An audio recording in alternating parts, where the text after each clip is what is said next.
The group consisted of 5 people: Andy, Cinta, Rudy, Dina, and Fajar, close friends who had long planned to go camping in the wilderness at the foot of a mountain. After being busy with their work and daily lives, they finally decided to take a break and enjoy nature. The forest was known for being quiet and rarely visited, but behind its silence, there were many mysterious stories that could never be explained.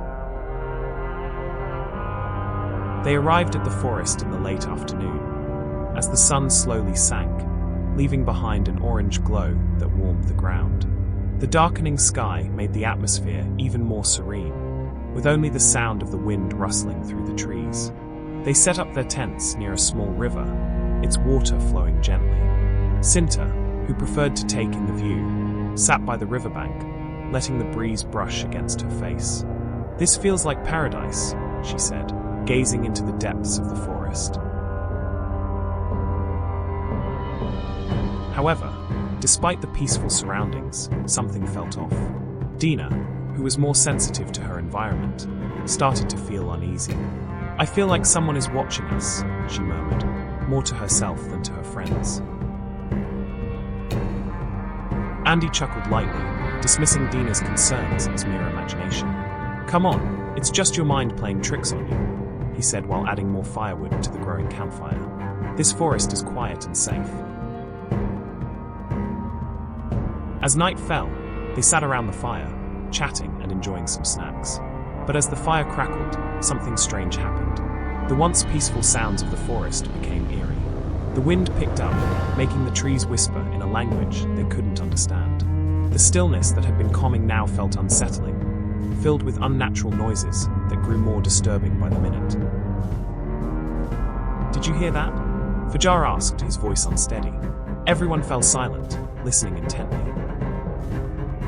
In the distance, they heard a distinct cracking sound, like a branch snapping, followed by slow, heavy footsteps. "What was that?" Dina asked, her face tense with fear. No one answered, but they all felt the same looming tension. It was as if something was lurking in the darkness, watching them. As the night deepened, the air grew colder. They decided to rest inside the tent after calming themselves down. But not long after they settled in, a soft knocking sound echoed outside, slow but clear, like someone tapping the ground with a stick. They held their breath, waiting. The knocking came again, louder this time, as if it was a warning. Dina, now panicked, pulled back the tent flap to peek outside. Only darkness greeted her. There was no one there. "Something's wrong," she whispered. "This isn't right." Andy tried to reassure the group. "It's probably just a nocturnal animal. Let's not overthink it." But deep down, even he felt that something was off. Hours passed, and one by one, they drifted to sleep. However, Rudy, who was still awake, heard something that made his heart race. From the dark forest, a heavy, rumbling sound echoed, like the footsteps of a large creature approaching. The sound grew louder, and Rudy's fear intensified. He turned to his friends, but they were all asleep, unaware of what was happening. When Rudy finally decided to step out and investigate, his movements felt sluggish, as if something was holding him back.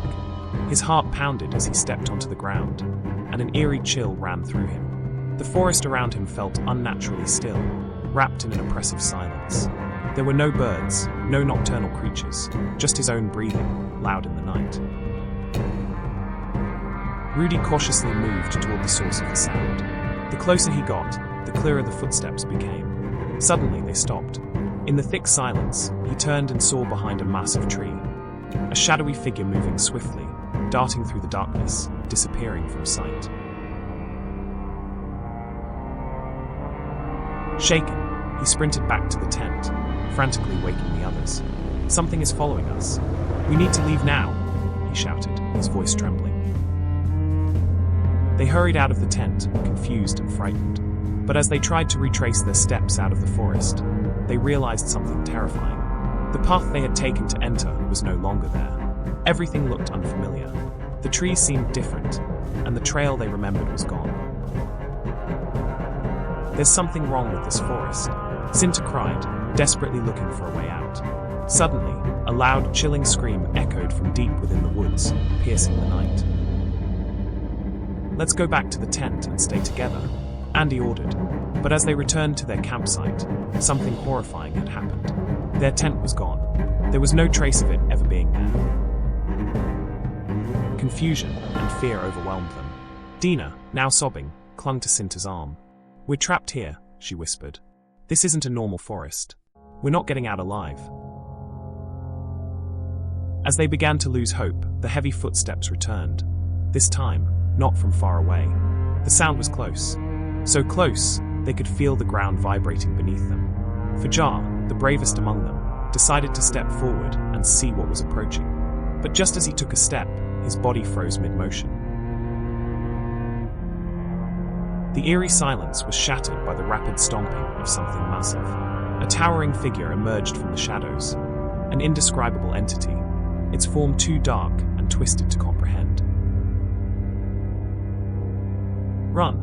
Fajar screamed, but it was too late. They were all swallowed by the darkness that came too fast, and what followed them was not something from this world. That night was not just a terrifying experience, it was their last journey. No one ever knew what happened to them. Only the silent forest remained, as if it had devoured them without a trace, leaving behind a mystery that would never be solved.